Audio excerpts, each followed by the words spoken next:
Okay, questions seem to be flying in here from the outside world. Yeah, I have to say, there are clearly a lot of people talking on some of these streams who are skeptical about climate change and the impacts of what's going on around the world. One person says that it bugs them that we don't know that these small island states are actually losing their rights, believing that warm temperatures and climate changes are radiating strictly from urban centers. That's not any type of information I've ever heard as a journalist. Maybe you could set the record straight on how small island states really are suffering from climate change.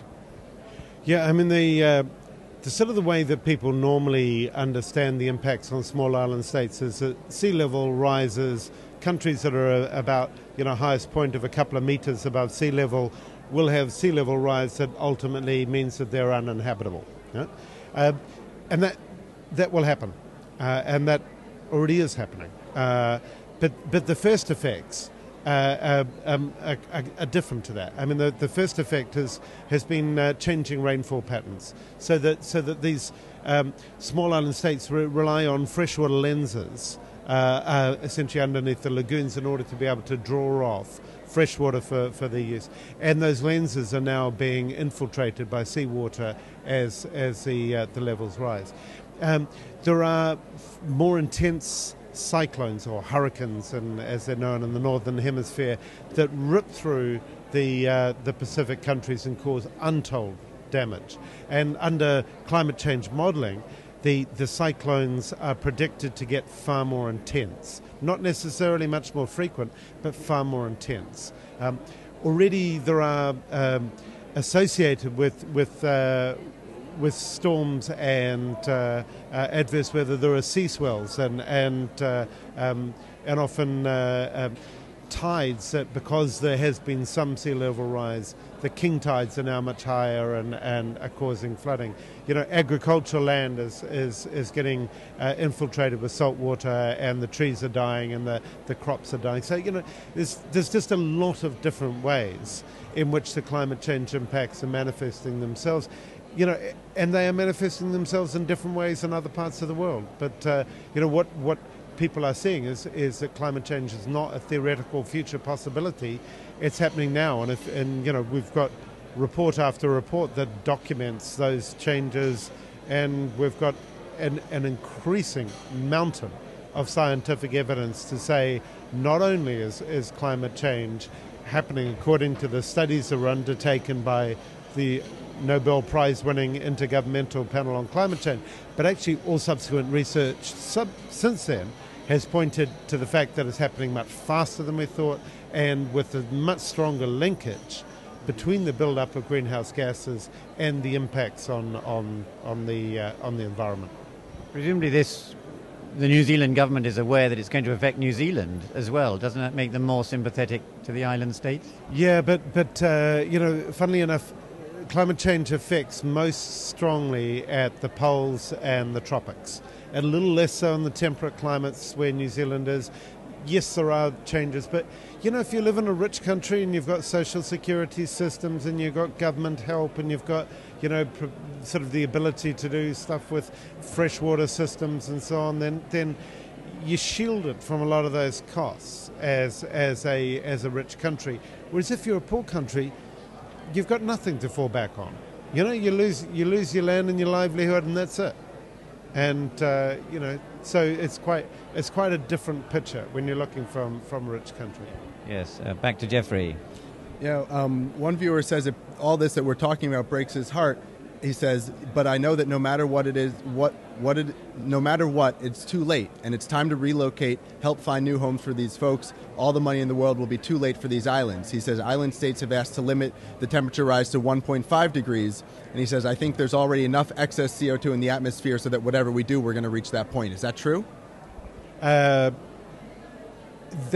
technically, if you put greenhouse gases into the air, and it's, CO2, for example, lasts for several centuries. So what we're doing now is programming in greenhouse gas concentrations for a very long time ahead. So yes, there will be temperature rise. Nobody's absolutely sure whether we're going to breach the kind of thresholds, but certainly the small island states will suffer. However, there are things that those countries can do to protect themselves, and we ought to be helping them do so in the short term, and as well as taking action in order to kind of prevent the worst of the long-term impacts. It's by no means too late, and there are some very simple and practical things that communities can be helped with that don't cost a massive amount of money, but people haven't got that help at the moment, and they're really struggling. It's kind of, I've been to visit a few of the atoll island groups where people are out there they get old shopping bags and they fill them up with sand, and they try and have a sand barrier to try and stop water infiltration. It's absolutely heartbreaking, because with a little bit of technology, with a little bit of assistance, they could actually protect themselves quite effectively for a very long time.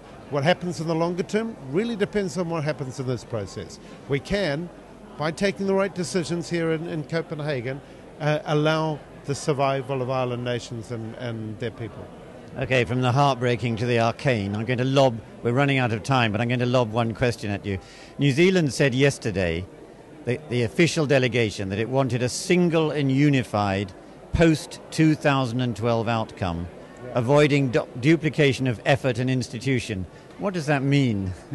The words sound fine, avoid duplication of effort. What it means is that countries have signed up to something called the Kyoto Protocol. The Kyoto Protocol is the first and only instrument that actually will cut emissions, and will cut the emissions of particularly the rich countries that cause climate change.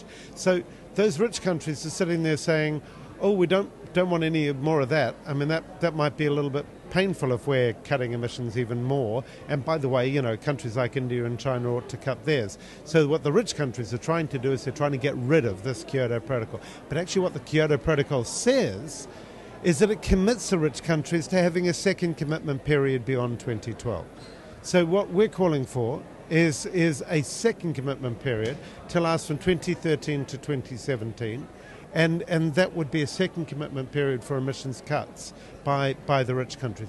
At the same time, the developing countries are taking on obligations in order to substantially reduce their emissions, and the kind of targets that have been announced here by countries like Brazil, South Africa, China, India, they're substantial. They're kind of 45% below the kind of normal trajectory of emissions in the case of China by 2020. And in fact, the head of the negotiations here, Ivo de Boer, took a look at what China was doing, and he said, China's actually probably doing more on climate change than any other society in the world.